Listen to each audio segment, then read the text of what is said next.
How are you doing? This is Noel Keane from the Dark Side of the Kitchen podcast.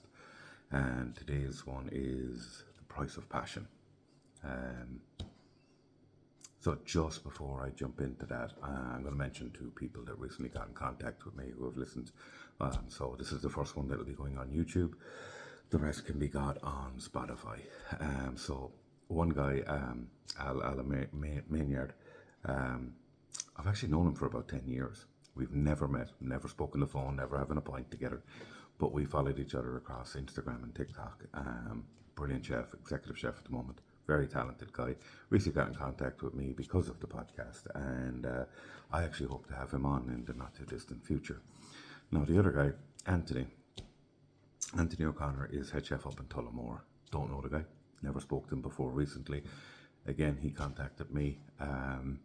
He was at an event that I recently was the chef at for the Irish Bar and Cocktail Awards. He had listened to the podcast, he got in contact with me, and he's on Instagram is where I'm talking to him on. Anthony O'Connor is producing some beautiful food, so it'd be well worth following. He has a thing on TikTok as well, Taste with Tony, class. And I actually hope to have both of these on in the coming weeks to be able to arrange it, to interview them because they like the style of what I'm doing and where I'm coming from. And so, to get other people's perspective on it as well, I think it'll be fantastic. So I'm really looking forward to getting to talk to these two guys. And it's good that I don't know them personally, that it's not a friend. Do you know what I mean? It's very much two different guys, two different relationships, which are both virtually none. So with that said, let's get into today's. What you normally don't see is how I do these. So I write my script out, I come up with the idea, write my script out, fill it out, flush it out, blah, blah, blah. So I'm going to be reading off my script because that's what I do. So they say, if you love what you do, you'll never work a day in your life. But in kitchens, like the ones we come from, where the heat is real, the hours are brutal, and the passion runs deeper than blood. Saying that, it's a fucking lie. The dark side of the kitchen, and today we're talking about something very real chefs feel. Very real chefs feel. But very few will ever say out loud the true cost of loving this life. Because guys like me, the guys that are in it, that we're lifers, we love it. We hate it sometimes, but we do love it.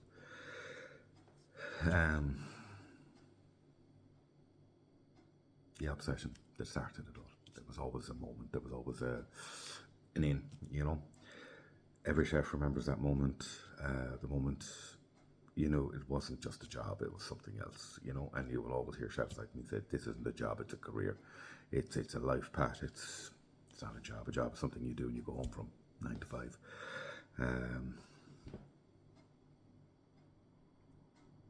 Maybe it was the first time you played at something and saw somebody else's face light up, Maybe it was the rhythm, the fire, the pressure, the madness, and the feeling that you belong somewhere. Because there's very much of the togetherness in the kitchen, us against them. It does breed a different type of relationship with the people around you.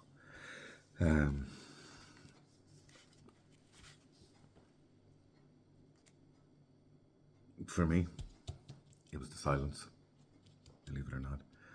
The silence at the end of service, when everybody's wrecked, bleeding, but proud.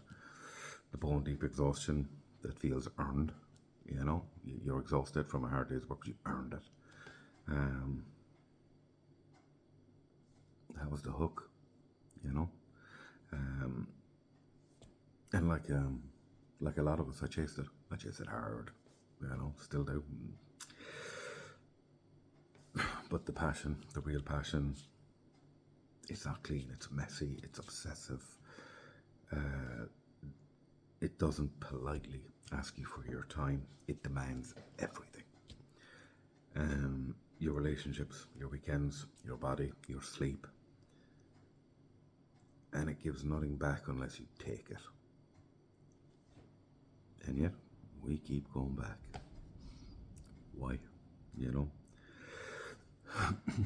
The sacrifices that nobody sees, what they don't tell you in culinary school. The passion doesn't protect you from burnout. In fact, it makes it worse because you care. Simple as that, you care. People that don't care don't get burned out, you know, they don't let themselves get there. I'm not saying that's good or bad, I'm just stating what I think is the truth, you know. You care enough to show up early, stay late, skip stuff with family, friends, you know, because work needs you. You push through fevers, you work through heartbreak, you smile through bruised ribs. I've had that, burnt hands, we've all had. Broken sleep, fuck me, yeah. I recently had a guy, he's working for me, and 3 days after his mother's funeral, I found out she passed away. He was in the kitchen with me. I didn't even know. And it was, while there was other, how would I put it, things at play there, I didn't even know. The guy works in the kitchen with me, I didn't even know. Does that make me a bad person or him for not telling me? But, you know, he's got to deal with what he's got to deal with. And I ain't going to pretend to know what he's going through, you know. I just know we're there. We're there, we're working beside each other. Not literally beside each other, we're in the same kitchen.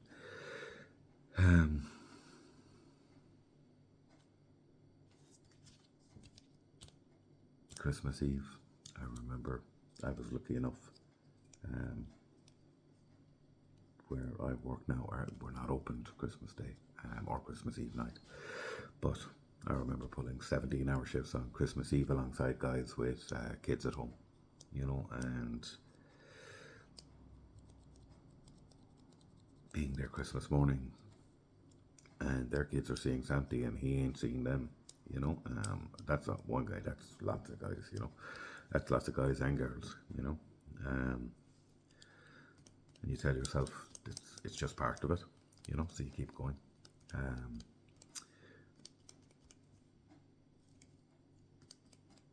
But the truth, they didn't ask for that. And this industry doesn't give medals for missed memories, you know. So you gotta balance this. And I will say, I think the younger chefs are better at it than we are, the older boys. But there's a trade-off. So you gotta decide what the trade-off is, what's it worth. Because this industry it is a funny way of turning your love into resentment. I'm not saying I resent it, I don't, I love what I do. But I've seen it, you know. I've seen guys start out with fire in their chest, you know, determined. But over time, that flame burns them alive, you know. You start to ask questions you never used to. Why am I doing this? Why does this matter? You know, does it matter more than your health? Is it sustainable? You know, and it's terrifying because this thing you built your identity around is eating you, and that's the thing with chefs. We build our identity around our job. You ask most people a simple question of who are you, and they will tell you who you are, who they are. You ask a chef, and he will always start with, "I am a chef." So our identity is built on what we do. So what happens when that starts eating you alive? And walking away will feel like dying. I've seen it constantly on social media where people will post about they've left because they can't do it anymore. And fine. And inevitably, within a short space of time, they're still on the same chef platforms, missing it. So what are you missing? You know, it's that togetherness. It's that adrenaline. It's the joy of putting up some nice food and people enjoying it. You know, which goes a lot back to my last podcast on about reviews, where we take bad ones very personally because we leave a bit of ourselves on every plate. You know, it's not just about food to us. You know, it's about feeling. It's part of us. You know, so that's why it's personal to us. That's why we care so much, and that's why one of the biggest problems with chefs is burnout, and that's outside of the other stupid shit like drink and drug abuse. It's a whole other. I've done that podcast. Go back and check it out. But you can only check that one out on Spotify. Um, so yeah, we're in an industry where we care too much, and because of that, we risk us. And I'd love to say we always get it right. We don't, you know. I'm in the unfortunate position where I've known guys that have committed suicide. No, I'm not saying it's because of chefing. I'm saying it didn't help the whole fucking situation. I've seen chefs disappear into drink, into drugs, into silence. You know, there's nothing you can do. You know, they're fighting their own battle because nobody tells them this passion can be dangerous. You know, no one told them that chasing excellent shouldn't mean destroying yourself. And I'm saying a lot of these things here, they're coming out of my mouth.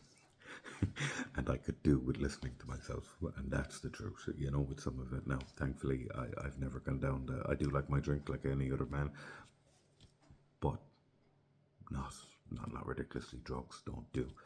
Um, I have a good, what do you call it, network around me now. Didn't always. There was some dark moments, and there's a guy who I won't mention now, but if you do listen to these, you know exactly who I'm talking to. Maybe one day I will sit down with you on this and we'll talk about that. But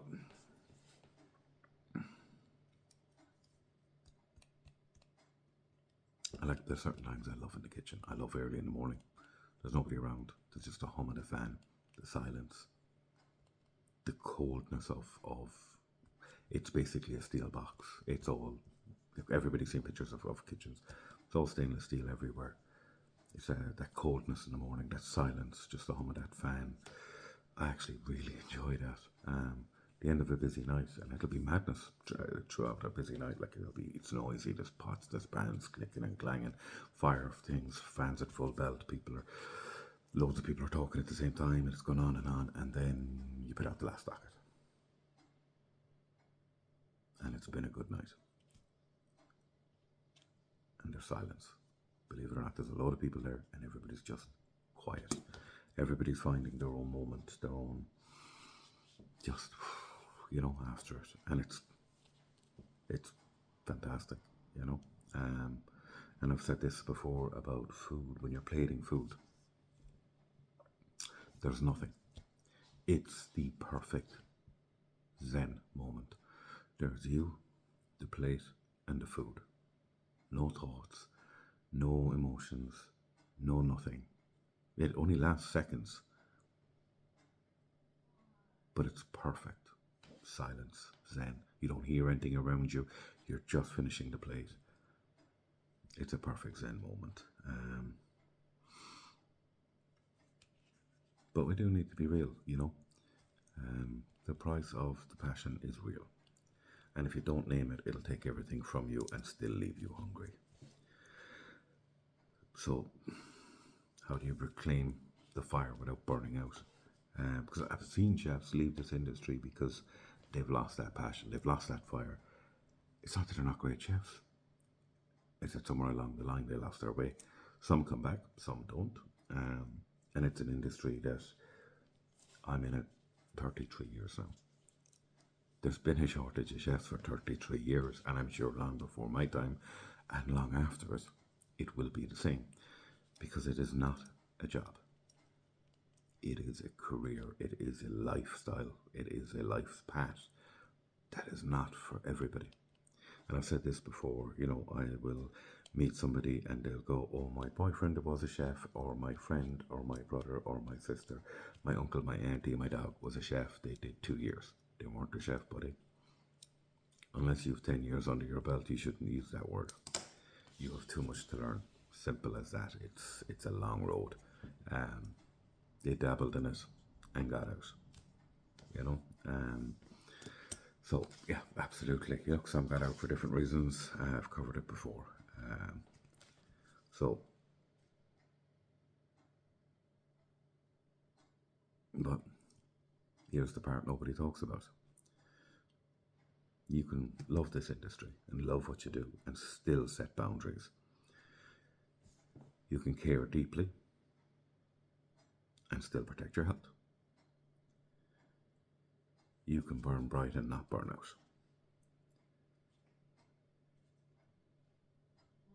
It means choosing the right kitchen. It means building teams that respect time and humanity. It means asking for help when the fire gets too hot, you know, because the people who last in this business, the ones who stay great,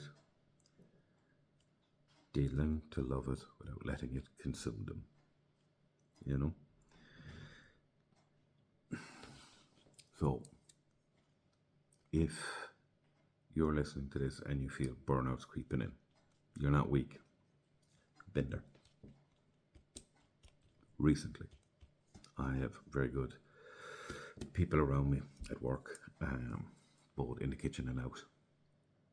And I've got people outside of that. You're not weak on burnout. You just got to realize it's coming and do something about it. You're not alone. You never are in this industry. It's the one thing about chefs is they'll always reach out and help each other. Always. They're good people like that. You're just paying the price for caring too much, you know. But it doesn't mean you have to keep paying it forever. You just got to find balance. So, as I said, this is the first one I'm dual doing for both YouTube and Spotify. So if you listen to me on the Spotify and have done up to now, you do have the option of watching it on YouTube if you want to look at my mug for some strange reason. To all those who keep on listening, I really do appreciate it. And to all those that have listened to 1 minute, one episode, you know, thank you. And share it with your friends, you know, let them know. And to everybody who has sent me messages across the different platforms, massive thank you. There was another one, and I actually couldn't find it just before I did this, from a guy in Dublin as well. So, and multiple others. So if you sent me a message, I have pretty much replied to everybody as far as I'm aware. And if I haven't, send me another fucking message. Tell me I'm a dickhead for not replying. And then there are certain people out there who, again, I've never met, but I'd be friends on with various forms of social media, who will always comment, good or bad, on stuff I post up, and I appreciate them from both sides, you know. And much love to you people. And I'm going to give a shout out to Lawrence. Lawrence, how you doing, buddy? And he follows me on, we're friends on Facebook, and always has great things to say, and always is a very funny man. So appreciate it as well. So yeah. So this is the dark side of the kitchen, and I'm Noel Keane. Stay sharp, stay human, and if you feel like you're losing yourself, find your way back. We're here, folks. Let's keep changing the world one plate at a time.